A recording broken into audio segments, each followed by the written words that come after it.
Did you press on? Yeah. Okay.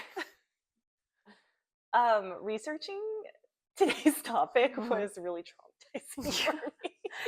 Tell me about it. PTSD. I mean, you probably, I researched popsicles, so it was like kind of traumatizing, but you researched ice cream, so I'm sure that was incredibly traumatizing from our previous experience. Oh my gosh, do we have any of our old packaging here? Just pints. I have some pints, but no boxes. No boxes? Yeah. Oh, shoot, I meant it. Well, here's a photo of what we used to make. Given our experience making frozen obviously ice cream, but also frozen novelties, the research on this, it was hard to not get incredibly deep on the technical aspects. Yes. Okay. Anyway, do you have a favorite popsicle memory or a favorite popsicle? Growing up, probably Melona bars, which are like Korean melon, creamy melon bars. It's like honeydew? Yeah, it's honeydew melon. I love those. And then I remember at my grandparents' house, they always had Haagen-Dazs. Oh, like the bars? No. Oh, you're talking about popsicles. I was talking about ice cream. Yeah, I was just thinking about ice cream. Yeah, those popsicles, mostly Melona bars. My mom liked the ones made with red bean. Oh, like more of an adult flavor. Yeah. And then like the sugary popsicle, like neon colored ones where you didn't know what the color was. I always liked the red ones. Cherry, raspberry, strawberry, probably strawberry. Probably cherry. I don't know. I liked green. Fruity. Lime. Yeah. But my memories are my brother and I would count exactly how many were in a box. So your sisters are a lot older than you, so they probably didn't have all this rationing. Then my brother and I would ration them, and by color too. We would like make sure it was completely fair, and we'd like store them separately in the freezer. And so if he ate his allotment, then he would have to like trade me for something, like TV time or like learning something. Early. The free market. Yes. The free market of and negotiations. Yeah. It's hard having a sibling close in age with you, but you learn a lot of good things, I think. Yeah. Cooperation and also competition. But in any case, that's like my favorite popsicle memory. I think my favorite popsicle has to be strawberry shortcake bars. I don't know. I don't know what's in that coating. It's so good. Did you ask me what my favorite popsicle was or my favorite popsicle memory? I said like one or the other. Because I don't. I just said the popsicle, and then you went into this whole story. I was like, okay, weirdo. My favorite. Yeah, I don't have a popsicle memory. Okay, but don't look at me like that.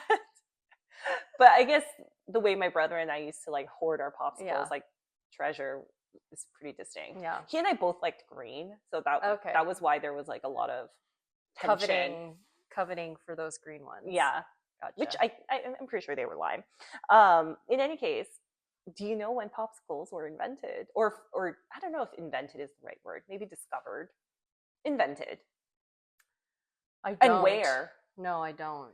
Okay, so there's like a international culinary tradition of frozen desserts. Yeah, right. But what we consider popsicles today, and the creator of the official popsicle with the capital P, which, I mean, you know this, but the word popsicle is trademarked. It's a brand. So the creator of that brand and what we consider popsicles today, his name was Frank Epperson, and he was 11 years old from Oakland, California. Oh, yeah.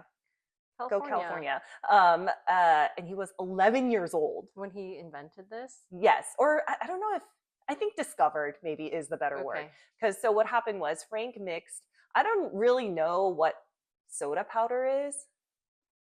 Maybe like an old-timey like soda shop thing. I should have looked into that more. But apparently he mixed soda powder and water in like a glass and then left it out on the porch. And it was like really cold that night. But the thing is, we're from not from the Bay Area. We've lived in the Bay a long time. Does it get below 32? No. I don't know. But this is the story that he left it on the porch in Oakland in California, and it froze overnight in 1905. Okay. Maybe they're experiencing a really cold winter. I don't know. It's like, so I guess sometimes it would snow up there. But anyway, so it went below freezing, and his creation, froze in a glass and he had left a stick in it. So then when to like mix the soda water with the soda powder with the water. And so the next day when he found it, he was like, oh my gosh, this is like amazing frozen treat. And then he started selling them, calling them. So his name is Frank Epperson, and he called them Popsicles, like Epperson plus icicles. Okay. Not quite as catchy as Popsicles, that's for sure. But he started selling them. And then he started calling them Popsicles and then patented the idea in 1923. Wait, so how much later was that? How old was he then? That's like 20 years later, so in his 30s. So like early 30s. So he the idea didn't get scooped up from him. That's nice. Yeah, I mean, they didn't have social media. So. But I could see some like enterprising neighborhood adult being like, oh, this is a good idea. Yeah. I could see that too. Yeah. So then he made it his business? Yeah, so that was his business. And he was like, he was the popsicle man. Yes, but then he sold it quickly after that, like the rights to the brand and the name, which maybe that is the smartest thing to do, is just sell it to somebody who has the capability to make it, to this company, which I don't think exists anymore, but it's called the Joe Low Company, and they helped mass produce the treat.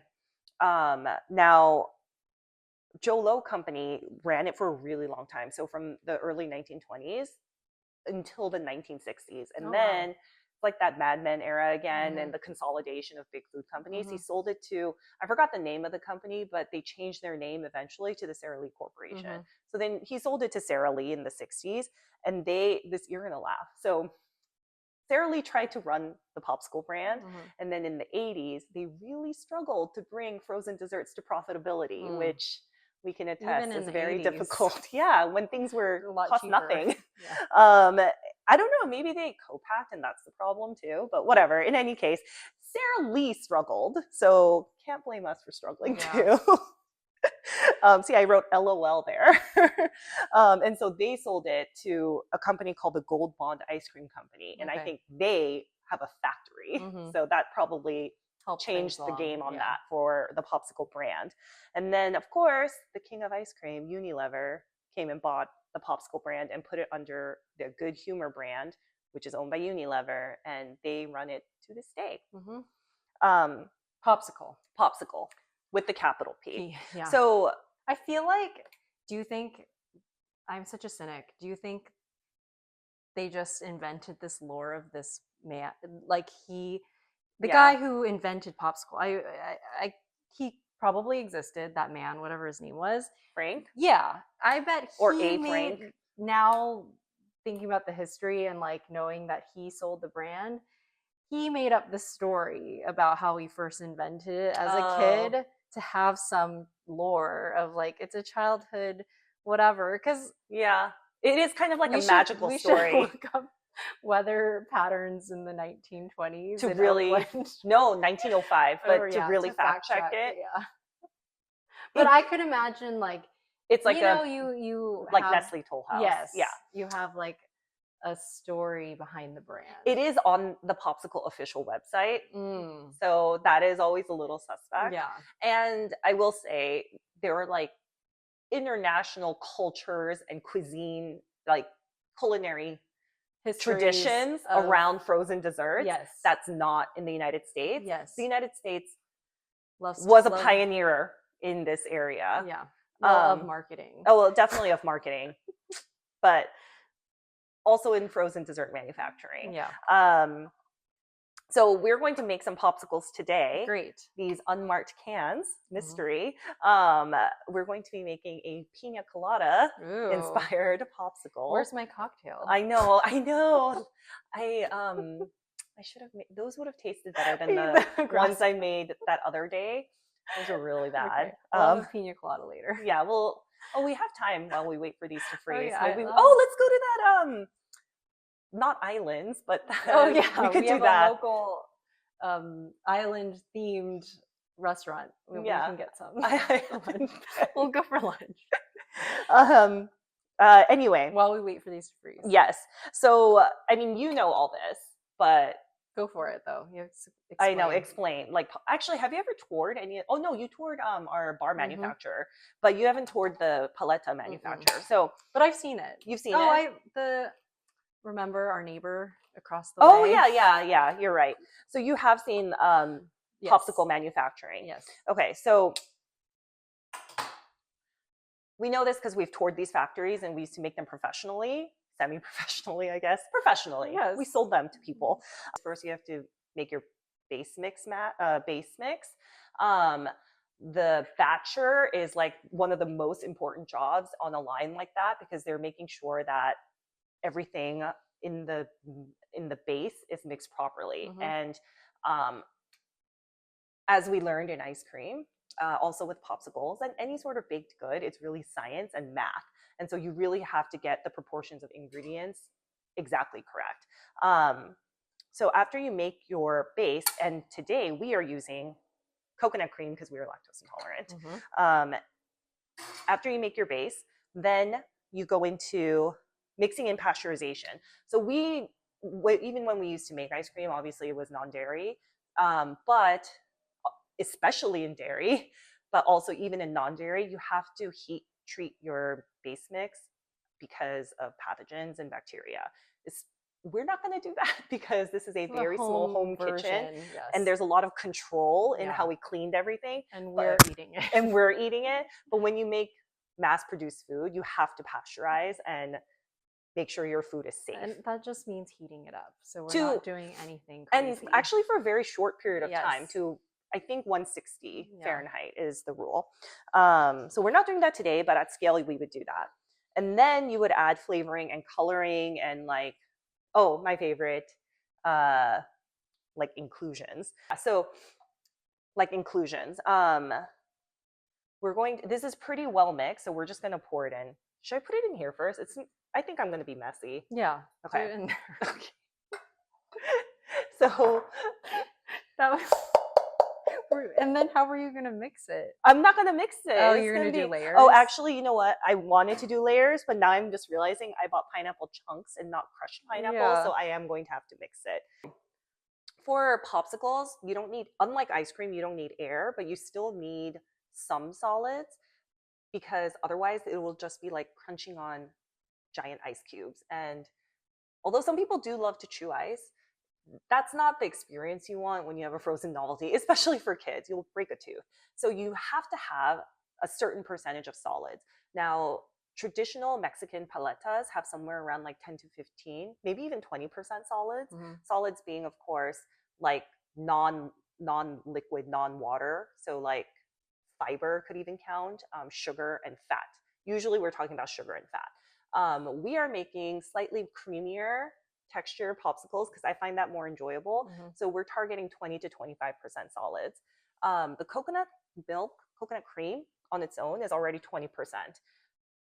I bought pineapples in syrup because it is, yum. But I was originally going to just use juice, which you totally can for a non-added sugar treat, but then it would have an icier texture because regular fruit juice is about like 10% solids. I wanted higher sugar, higher fat, like a creamier texture, which means I had to get at least 20%. Maybe I should have a chart here with like my math, but in any case, pineapples in syrup are also 20% sugar. So I'm just going to pour it. Oh no, I should drain the pineapple. So I'm just going to, on a professional line, you would call this molding. I mean, we're still going to call it molding, even though we're using little plastic trays. And so you would have like these giant machines, like inject the liquid into these molds. And there are like all sorts of popsicle lines, I guess. Like you visited a really small one. Yeah, so they hand pour. Yeah, so, which we used to do too. Yes. But then at like really large popsicle factories, it'll obviously just be like, I don't want to call them cow udders, but they're kind of like that. They just like squirt the just call them injectors, right? Yeah, injectors into the molds. And so in small, actually, does the small one you visit? I'll ask you in a second. So after it's been molded, then you need to insert the sticks, which I will do in a minute. Is this fine? Yeah, that's fine. Good? Yeah, okay. We'll put it in after. Okay, so we're going to pour these into our molds, and I'm going to try really hard not to spill. You're not optimistic. No, me neither. Do you want to spoon? Well, okay. It's too late. It's too late. You're doing it. That was good. That was good. We're gonna put a little bit of the pineapple inclusions. Factory ones, they're big molds, and yes. then they also have a lids. cover that holds the sticks in place, and then that's fine. Okay. Although they're gonna expand a little. I know. Maybe pour a little bit of that one out. It'll just push it up. It's fine. It's okay. Let's just freeze them on a tray. Things expand or like liquid will expand as it freezes. And so if you fill your popsicle molds to the very, very brim, they will overflow a little bit as they freeze. Okay, we're just going to freeze these in our home freezer. Yes. Which is why it's going to take a while. So. All right, demolding. We have a bowl of hot water. A bowl of hot water. At home, this is probably the most effective way. We're just going to let it sit in here for a few seconds to just loosen the sides of it. Ooh, that looks good. There we go. They're so cute. One for me. Cheers. Cheers. Mmm. Creamy. Mmm. It's good. It's so good. Like, also not too sweet. Mm-hmm. It's like pina colada. Mm-hmm. But sensitive teeth, so it's really hard for me to eat. Mm. So the I wanted to mention the syrup that's in the crushed pineapple, not crushed. Hold on. The syrup that's in my teeth are so sensitive. I can't bite through it. In the pineapple chunks was just water and sugar. So it's essentially just simple syrup, which I think is probably the most effective way to add sugar into a liquid concoction like this, because it'll be perfectly like emulsified and smooth and will mix well with whatever like dairy or non-dairy base you're using. Or you could just use like fruit juice and make like a popsicle. But I prefer a creamy texture. Easier to bite through. Yeah. These are so good. They're good, right? Yeah. Mmm. Yummy. Good job. Well, the most popular popsicles now today from the Popsicle brand are, of course, the original Popsicle, which I looked it up. Red is cherry. And then it's called the Firecracker. Oh, red, white, and blue. Those, yeah. Many good memories of eating those popsicles. And then the twin double pops where you like break it in half and you share. I love this. They're good. Nice treat. Ready for the summer. In our sweatshirts. Yeah. Right. That's good. Yum. Oh, that's good. I love this. I actually love this. Yeah, the coconut cream. It's so good.